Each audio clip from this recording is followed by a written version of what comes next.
Bienvenidos a un nuevo capítulo de la entrevista con acá en Poder y Liderazgo.cl. Hoy me acompaña el diputado por la región de O'Higgins, Juan Luis Castro González. Diputado, bienvenido. Muchas gracias por aceptar nuestra invitación. Encantado, Richard. Gusto saludarte. Juan Luis, diputado, resulta imposible abstraerse un poco de la situación que está viviendo el país.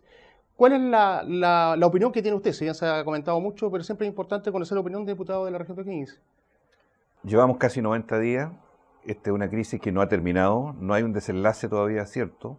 El único punto de anclaje que tiene el mundo político hoy día es el proceso constituyente.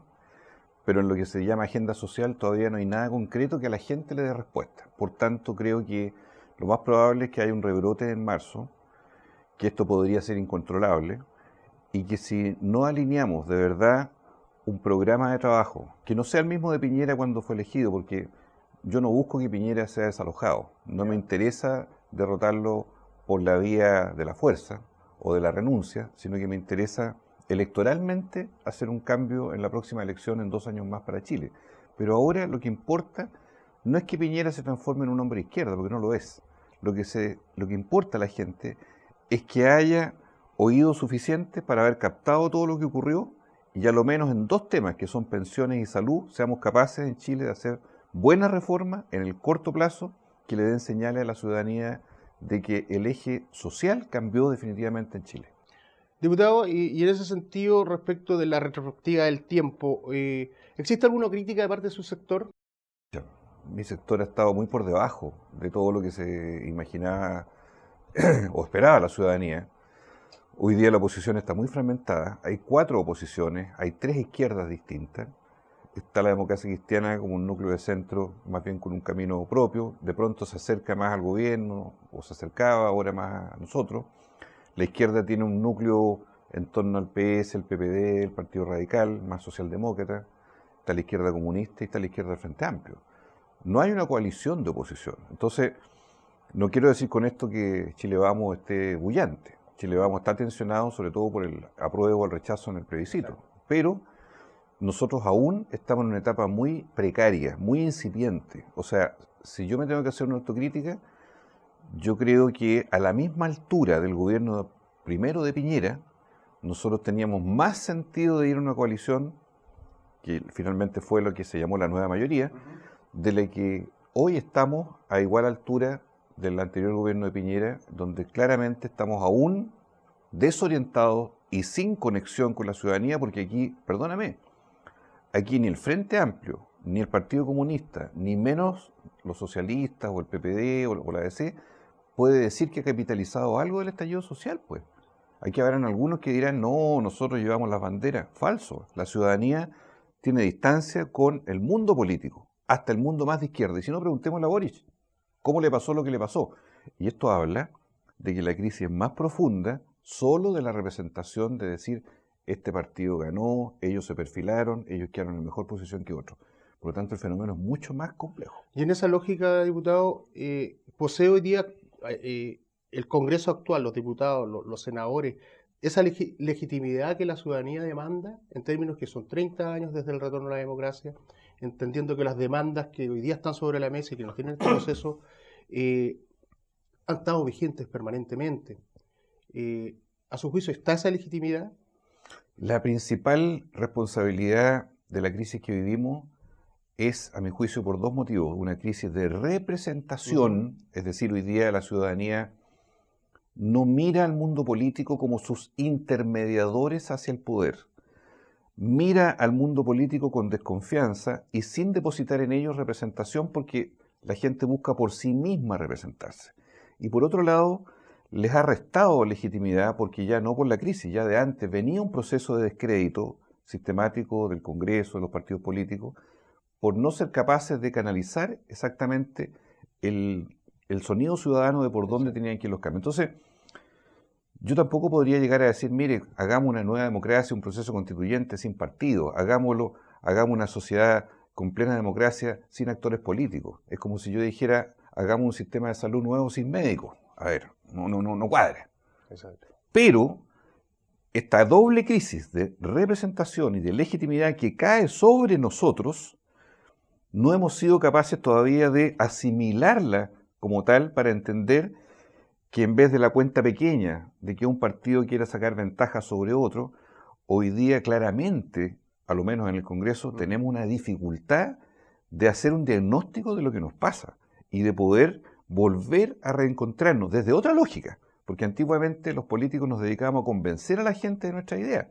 Exacto. Y hoy día los políticos nos dedicamos a empatizar con la gente. ¿Qué significa eso?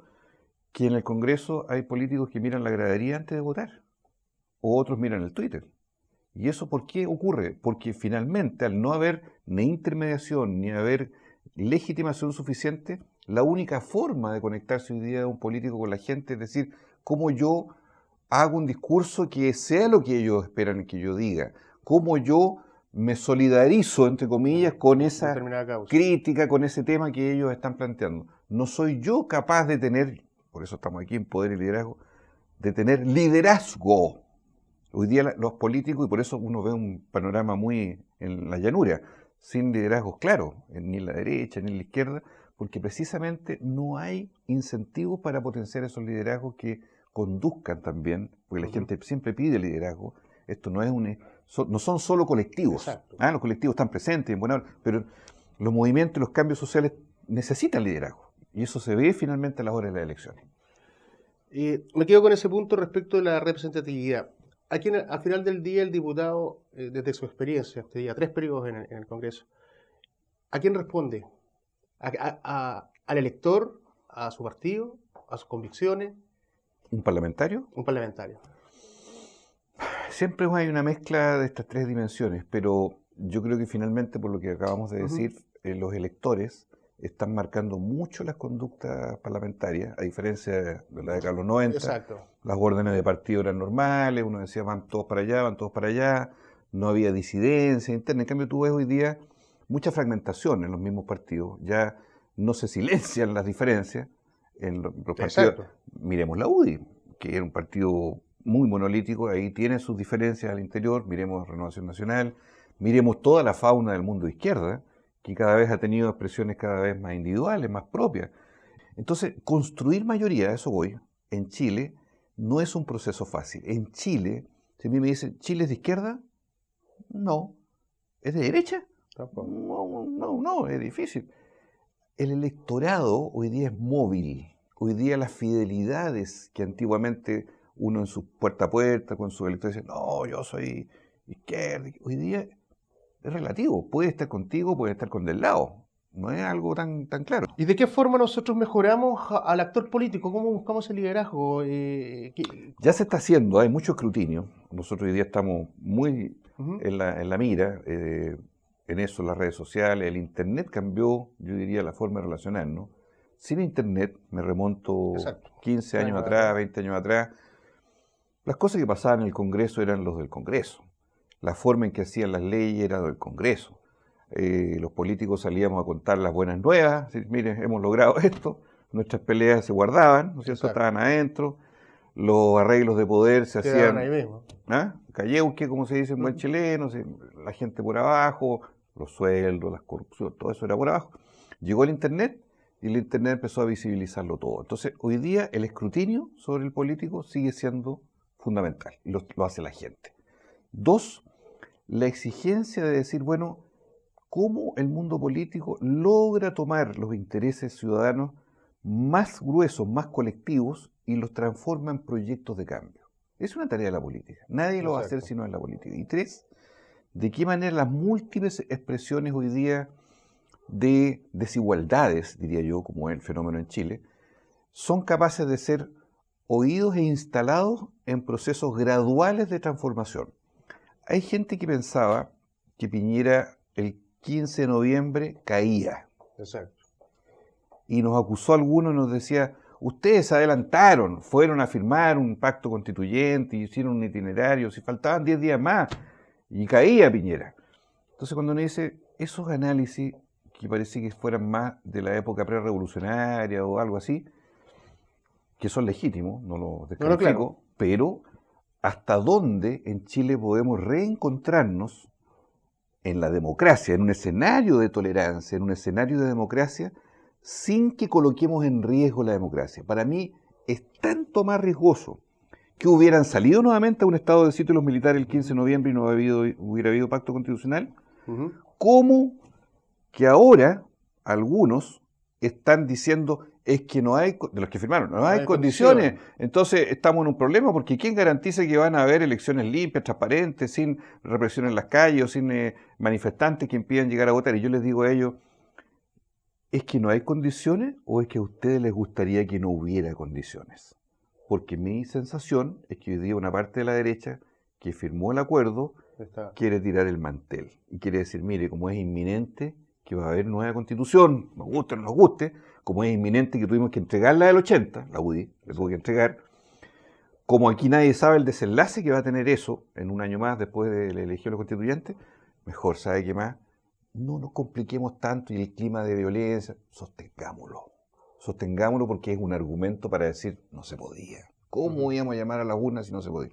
Eso es tan peligroso como haber sacado a los militares a la calle en noviembre. No sé si me explico. Totalmente. Hay riesgos de que la democracia licúe. Ahora, eso es en el escenario político. Sí. Y ustedes dentro de sus pares conversan respecto de la celeridad.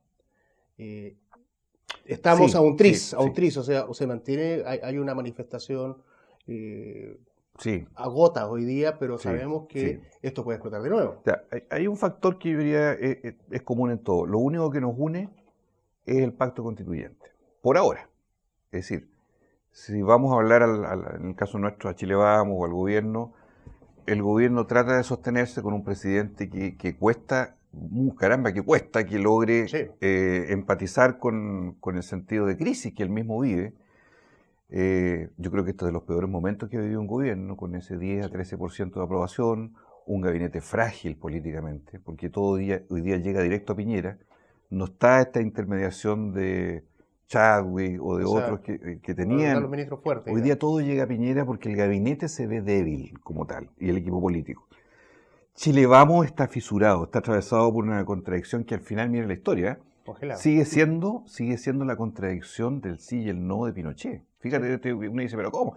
Claro, porque cuando finalmente las trincheras más duras dicen nuestra última línea de retaguardia es la Constitución del 80, lo que dice la UDI, José Antonio Kast, y Renovación Nacional, que había tomado distancia prudente de eso, empieza nuevamente a llegarse a ese núcleo, porque es la identidad de ellos la que está en juego. O sea, la derecha tiene una identidad más allá de los partidos, y si la identidad termina siendo defendamos la Constitución del 80, mira tú la regresión que estamos teniendo. Estamos volviendo casi a esos escenarios bipolares del sí y del no, entre una derecha mucho más endurecida. Para mí el ejemplo de Alamán. ¿Quién es Alamán? Los más jóvenes. Alamán fue el prohombre de la derecha en la transición, que luchó contra los poderes fácticos, se peleó con toda la UDI, se peleó con los empresarios, dio una batalla en solitario en la década del 90 y parte del 2000, marginado de todo por las libertades y por construir un espacio democrático. Y hoy día él tiene una involución. Hoy día Alamán es el campeón de la dureza al interior de Chile Vamos y está lejos de lo que representó o la causa que él tuvo en alguna época. Entonces esto es bastante curioso, por decirlo así, de los fenómenos que cruzan hoy día la sobrevivencia de la derecha, que siente incomodidad por un presidente que tiene tal bajo nivel de apoyo, que no va a sacarse fotos en las campañas que vienen este año con el presidente Piñera. O sea, esto va a ser bien raro, porque Piñera, ¿quién va a sacarse la foto con los alcaldes, los constituyentes? Muy difícil. Y los liderazgos de ellos están también segmentados. Lavín es un mundo que va a votar que sí, ojo, va a votar que sí. Lo ha dicho Desbordes por otra parte. Desbordes por otro lado, la udidura, José Antonio Kast, que va a asumir un rol distinto. Con un discurso también claro, distinto. Entonces es un panorama muy difuso todavía en cuanto a la capacidad de la política de poder interpretar. ¿Qué veo yo?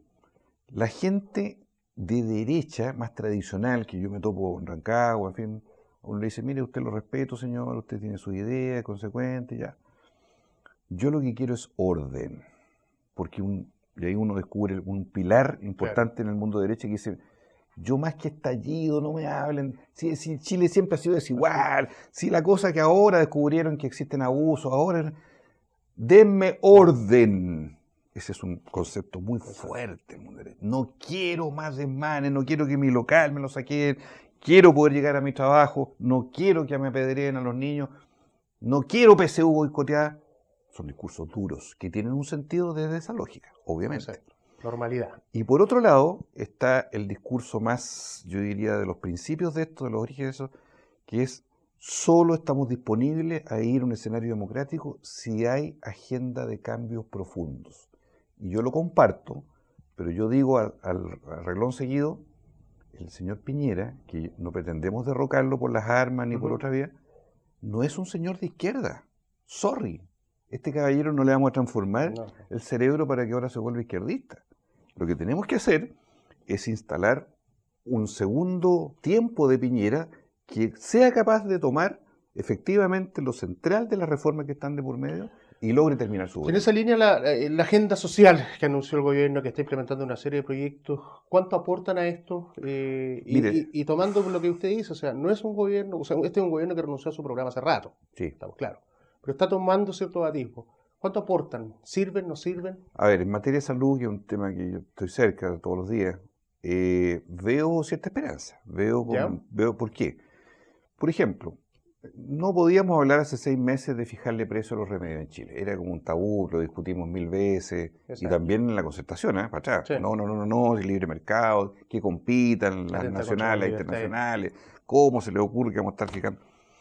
Acabamos de promulgar hace 3 días la ley de Cenabás, que es la primera puntita, digamos, en buen chileno, de la fijación de precio para 500 medicamentos más frecuentes de consumo habitual, a partir de que esta central de abastecimiento también le va a vender a la farmacia de barrio, también le va a vender a la cadena después, pero le va a decir, usted señor, si le bajé en 70%, está obligado también a traspasar la rebaja al público, y usted no va a poder vender más de un límite, le voy a poner fijación de tope de precio.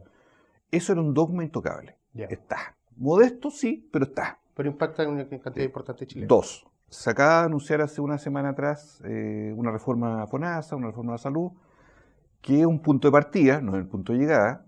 Rescato que haya un plan de salud universal, lo hemos compartido y peleado mucho tiempo.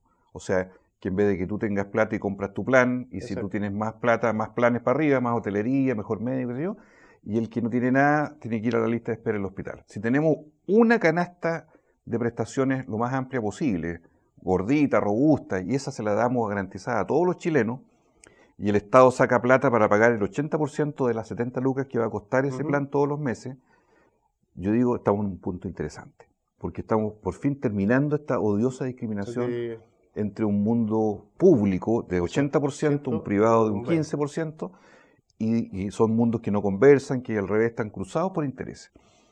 Si hay un FONASA que se transforma en un seguro público de salud, me parece interesante, porque hoy día solamente paga, recauda, pero si hay un seguro, o sea, que protege, que le da resguardo a las personas, me parece importante, pero no está, de ahí está la diferencia, la crítica.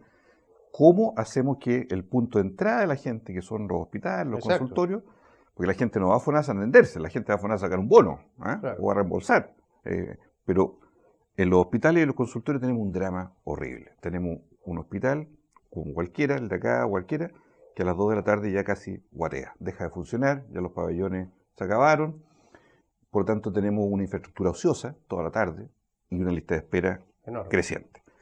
2, tenemos médicos que hacen lo mejor que pueden, pero tienen incentivos perversos también en su forma de pago del trabajo, porque ¿cómo explico yo que tenemos médicos de distintas especialidades que trabajan media mañana y en la tarde se agrupan en un núcleo privado? Sociedad médica, abiertamente. O sea, ¿tú conoces algún empleado público de algún ministerio, algún servicio del Estado que diga a las 3 de la tarde, dice, señor, mire, yo llegué hasta aquí, se acabó la hora, me saco la chaqueta, me pongo otra chaqueta. Ingeniería y ahora... Y ahora yo te vendo a ti. Exacto. Tú eres mi empleador, tú me pagaste a mí, mitad de jornada, y ahora yo me disfrazo y digo, ahora yo te vendo a ti. Y yo pongo el precio. Y yo te pongo el precio. Y tú me pagas. Entonces, ¿de qué estamos hablando? Esa perversión está costando 300.000 millones de pesos al año pagado a las sociedades médicas. ¿Y por qué ocurre eso? Porque el auge, que privilegia su mecanismo de priorización de pago, hace que los hospitales funcionen en torno a ese incentivo económico y por lo tanto se desesperan para poder cumplir los plazos del auge y recaudar. Y llegan al extremo de llamarte a ti como oftalmólogo, que trabajaste un poquitito en la mañana y te digo, ¿sabes que no tengo oftalmólogo, por favor? Te ruego que vengas a operar las cataratas y las retinas. Y yo te digo, ya, pero te van a costar 3 veces más en la tarde, pues mi tarifa cambia. Es un chantaje, me parece a mí, que es inaceptable. Yo fui presidente del colegio médico, no estoy haciendo un doble discurso, la combatí antes, durante, después. No estoy en contra de que existan las sociedades médicas, siempre van a seguir existiendo en la libertad del trabajo. Bien, Exacto. pero en el mundo público No puede prefiero darse. reglas públicas que sean parejas para todos. Y no quiero un drenaje de dinero que se pierde y se va a esos bolsillos, en vez de yo fortalecer y decir, a ver, ¿quiere trabajar conmigo? Usted, señor oftalmólogo, usted traumatólogo, ya 8 horas diarias. Usted conmigo, yo le voy a pagar más. Sí, estoy dispuesto a pagarle más para que usted no salga a vitrinear a los privados. Exacto. Le pago las 8 horas y le pongo meta. Y si usted me cumple la meta, le voy a pagar más bono de incentivo. Pero usted me trabaja aquí las 8 horas y me hace rendir el pabellón a todo dar. Pero que usted me picotee en la mañana, hace como que trabaja, ¿no es cierto? Y en la tarde usted se engorda más y me trae a otros colegas suyos y me sacan toda la lista de espera porque van pagados de otra forma. Me parece que es un error grave. Si no cambiamos eso, Richard, no sacamos nada con tener el mejor plan de salud universal, el FONASA, los tiempos máximos. El modelo de atención médica tiene que cambiar. ¿Cómo es posible que hoy día, de 30.000 médicos que hay en Chile en total, 2/3 atiendan al 15% que son los privados y 1/3 atienda al 80% que son los beneficiarios públicos? Esa es una contradicción insostenible en el tiempo. Como médico, ¿qué le parece? Porque aquí claramente el tema económico al final del día es el que prima. Y lo estamos viendo por lo que usted plantea. O sea, en la mañana voy, hago que trabajo, atiendo con las interconsultas, pero al final del día donde me gano las lucas en buen chileno, como lo plantea usted, es en la tarde. Éticamente, moralmente, ¿qué le parece eso? Y con el Estado que tenemos, o sea, tú lo acabas de Claro, yo graficar. conozco muchos médicos que estarían felices de que el Estado les ofreciera un contrato de exclusividad, de jornada total, con turno, sin esperar un sueldo millonario y evitar tener que ir al mundo privado a tener que regatear precios y buscar transacciones a veces muy impudorosas para poder sobrevivir. O sea, en otras palabras, creo que hay cultivo suficiente para que tengamos a la mayoría de los médicos en el mundo público, bajo condiciones distintas a las de hoy, jornadas distintas, sistemas de pago distintos, y no tenerlos hoy día en este gran mercado salvaje de lo privado, arreglándoselas como pueda. Porque al final Por del día, eso diputado, creo, sí, por eso esa creo plata yo se que paga. todo se paga. Si al final Pero hoy día se va al sector privado. todos los dineros se traspasan de uno a otro, pero finalmente son dineros gastados a veces de sobremanera. Exacto. Y con prestaciones que están sobreabultadas, porque ni siquiera no me pregunte, mejor dicho, por qué en algunas clínicas privadas hay médicos que me consta que les ponen meta y le dicen, doctor, me pidió poca radiografía hoy día, Sí. no me pidió escáner, ¿por qué no me pidió esto? Cuando uno dice eso, ¿qué está ocurriendo detrás? Que la industria de la medicina, que necesita que sus equipos le generen flujo de dinero, ¿quién es el que induce la demanda? El doctor, pues si el doctor es el que da el examen, la orden, ¿no es cierto? O el remedio. Y por lo tanto a ese señor hay que apretarle el cogote un poquitito porque él es el que tiene que hacer soltar el dinero y ese ya es una contradicción ética demasiado grave. Y lamentablemente el sistema privado funciona mucho así, bajo esos incentivos que son de la industria y no en función del paciente. ¿Y es factible regular eso? ¿Se Sí, puede avanzar? sí. ¿Podemos pensar que el médico... O sea, miremos España, miremos Francia, miremos Canadá, miremos Inglaterra, miremos Uruguay, incluso, si queremos ya estar aquí más cerca. Colombia, incluso, bajo modalidades distintas, donde la columna vertebral de la atención es de carácter público y por lo tanto hay un diseño de recaudación, de empleo, de redes de atención que está centrado preferentemente en lo público y donde el que tiene más dinero sí tiene derecho a ir, existe lo privado, pero lo privado es más pequeño y es solo para esa élite que quiere pagar un segundo piso de mejor hotelería, de mejores libertades de decisión o tratamiento exclusivo. Pero, claro, pero tenemos en todos esos países, desarrollados o menos desarrollados, pues tenemos modelos públicos que son muy asimilables a lo que Chile debiera finalmente captar. Para seguir avanzando, diputado, ¿qué tan relevante es el proceso constituyente? Como te decía, creo que es el mecanismo que hace un cable a tierra hoy día a un acuerdo que yo quiero a la gente que lo desprecia hoy día decirle, mire, el mundo progresista el mundo de izquierda hace 4 años atrás, en el gobierno representaba a Chile, ¿cuántos salieron a la calle a decir, queremos AC, votemos AC? Asamblea Constituyente. Exacto.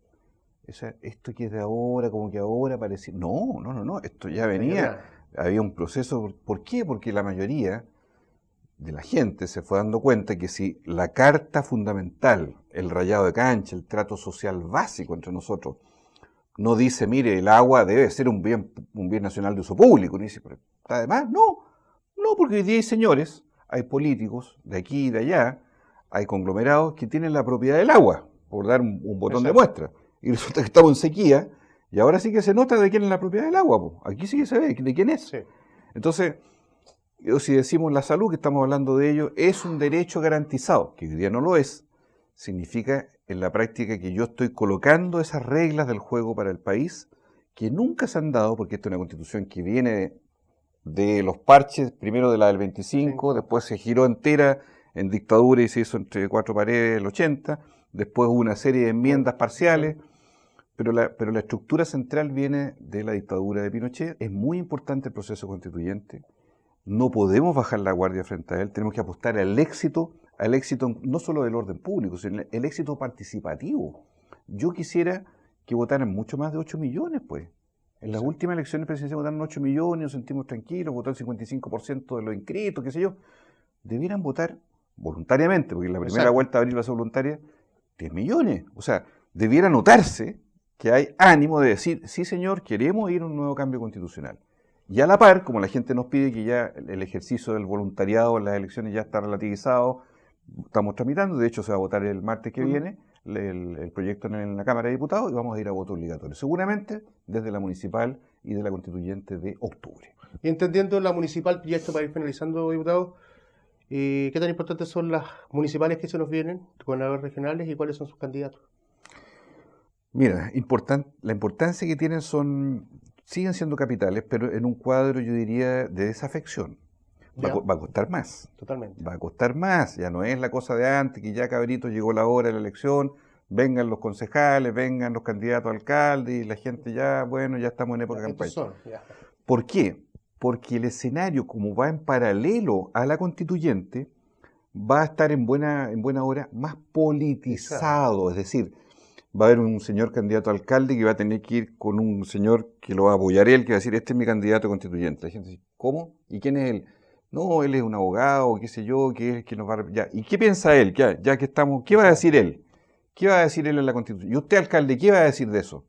Porque era re fácil antes que los alcaldes dijeran, no, yo estoy preocupado del pastelón, del parque. No me metan a mí en los temas de la política, yo no hablo de eso, yo soy de todo, qué sé yo.